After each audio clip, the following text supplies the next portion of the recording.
बंदो गुरुपद कंजे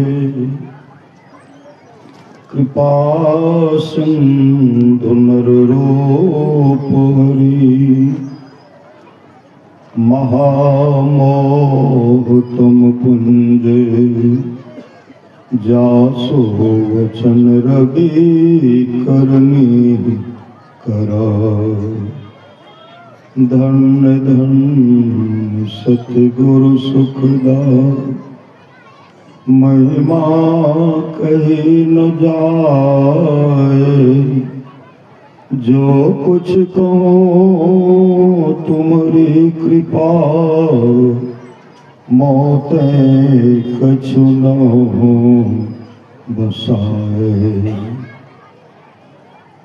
प्रातः स्मरणीय अनंत श्री विभूषित परम पूज्यपाद सद्गुरु महाराज के चरणों में कोटि कोटि नमन। मंचासन में परम पूज्यपाद आचार्य स्वामी दिनेशानंद जी महाराज के चरणों में कोटि कोटि नमन।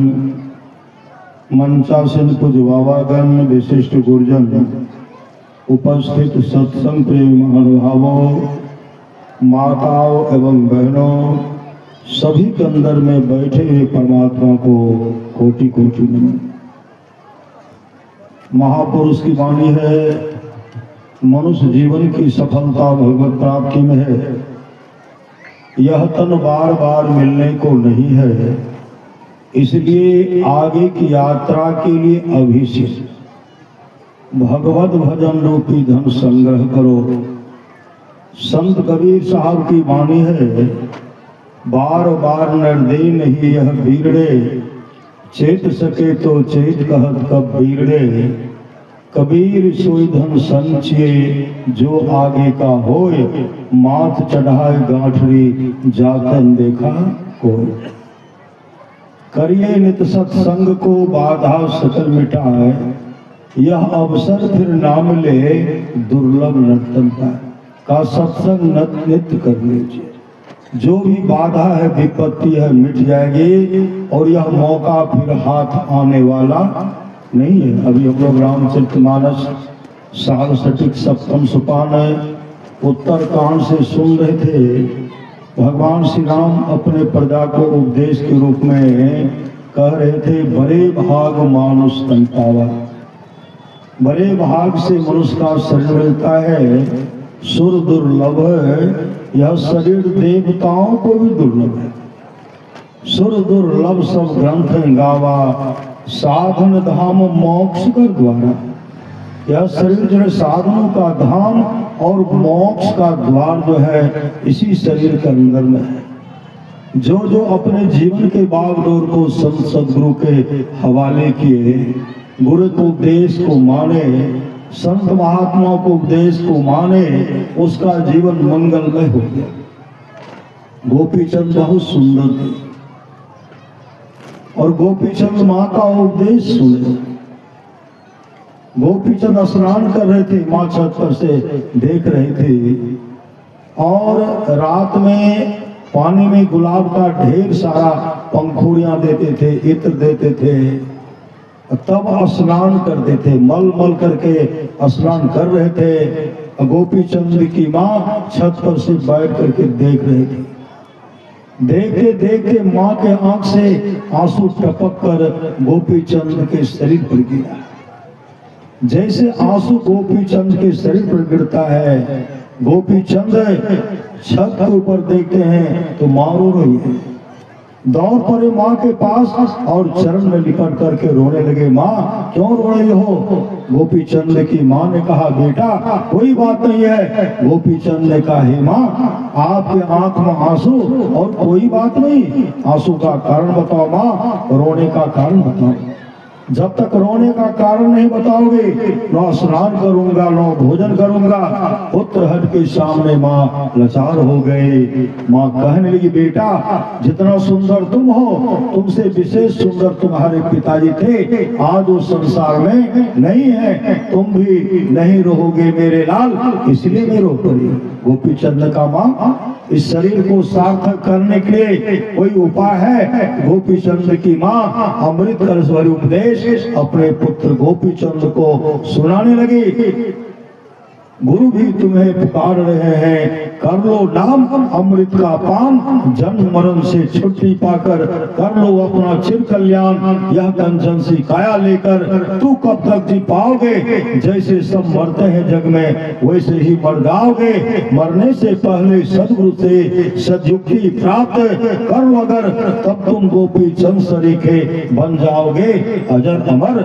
माँ का उपदेश सुन गोपी चंद गुरु गोरखनाथ के पास गए और उनसे नाम दान लिए, भजन भेद लेकर के मुस्तैदी के साथ सत्संग नृत्य और ध्यान नृत्य करते हुए अपने जीवन को सफल और सार्थक कर लिए। इसके लिए इसीलिए कहते हैं भगवान श्री राम बड़े भाग मानुष तन पावा। गोपी चंद, युवराज भद्रबाहु, भगवान बुद्ध आदि आदि अपने जीवन के बागडोर को संत सदगुरु के हवाले किए और मोक्ष को प्राप्त किया।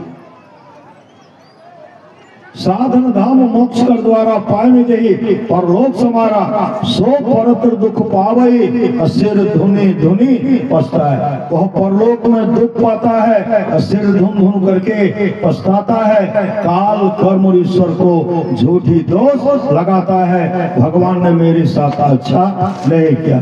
कौन पछताते हैं?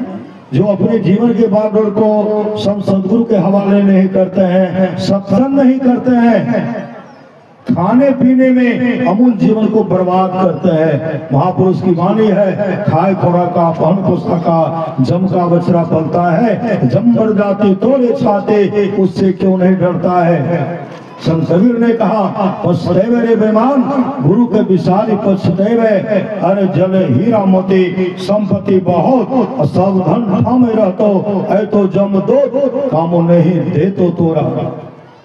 माई बाप भाई पुतली उलटी दे तो बेहतर देवे भाई, आगो आगो कहरिया भैया डोलिया लेने जाए, पाछू से जमरिया डंडा देने जाए। कहत कबीर सुना हो साधु भाई, अवसर बीतल जाए छो करी ले पाए। परमारास महाराज कहते हैं, समय गया फिरता नहीं, झट ही करो निज काम जो काम आप लोग अभी कर रहे हैं। परमारास महाराज की वाणी है, जहाँ रहना नहीं है वहाँ लोग सारी व्यवस्था करते हैं, जहाँ जाना निश्चित है उस घर का पता नहीं है। अगर उस घर का पता नहीं लगा, गीतानंद स्वामी कहते हैं, ओ गंगाराम तेरा सुगना पिंजरा पुराना हो गया, तुम बैठा है खामोश तेरा साथी रवाना हो गया। मौत रूपी बिल्ली बैठी है तेरी ताक में, मौत तू पछताएगा मिल जाएगा जब तू राख में। ओ मुसाफिर कर तैयारी गाड़ी आने वाली है, तत्काल ही छुट जाएगी, सीटी बजाने वाली है। मौत रूपी डाक गाड़ी जिस समय में आएगी, यही गीतानंद यहाँ की सारी संपत्ति यही रह जाएगी। रे मन मुसाफिर निकलना पड़ेगा। आप कहेंगे नहीं जाएंगे, नहीं निकलूंगा, जमदूत ऐसा घूसा मारेंगे। तमाम को छोड़ करके इस शरीर को छोड़ करके निकलना पड़ेगा। रे मन मुसाफिर निकलना पड़ेगा, काया कोटि को खाली करना पड़ेगा। भाड़े के क्वार्टर को क्या तू संभाले, जिस दिन तुझे घर का मालिक निकाले, इसका किराया भी भरना पड़ेगा। इस शरीर में रह करके जो अपने माता पिता का सेवा करेंगे, जो अपने सास ससुर का सेवा करेंगे, पति का सेवा करेंगे, आपस में मेल से रहेंगे, सत्संग नित्य और ध्यान नित्य, ऐसे लोगों के लिए संत कबीर ने कहा, कबीरा हम पैदा हुए जग हंसे, हम रोज करनी ऐसी कर चलो, हम हंसे जग रोज। जो इस तरह का सेवा करेंगे वो अपने उस धाम को चलेंगे जाएंगे, जिस धाम में तो सुख के धाम में जाएंगे, उस सुख के धाम से पुनः कभी नहीं लौटेंगे। जो सेवा नहीं करेंगे आएगी नोटिस जमानत न होगी, पल्ले गट को जमानत न होगी, हो करके कैद तुमको चलना पड़ेगा, काया कोठी को खाली करना पड़ेगा। मेरी मत मानो, जमराज का मानेगा, जमराज मुकदर मार मार करके मना लेंगे। उस समय सो परत्र दुख पावे, नरक में दुख भोगना पड़ेगा। मेरी मत मानो, जमराज का मानेगा, तेरा कर्म द्वारा तुझे मार भगाएगा, पापों की अग्नि में जलना पड़ेगा, काया कुटी को खाली करना पड़ेगा। जमराज के जब तुम अदालत चढ़ोगे, पूछेगा मालिक तो क्या तुम कहोगे? उस समय मुंह दिखाने के लायक नहीं रहेंगे। परमात्मा जमराज आपको दंड देंगे। जिस समय पानी के लिए व्याकुल हो जाएंगे, पानी चाहिए, भोजन चाहिए, उस समय जमराज पूछेंगे क्या कभी प्यासे को पानी पिलाए थे?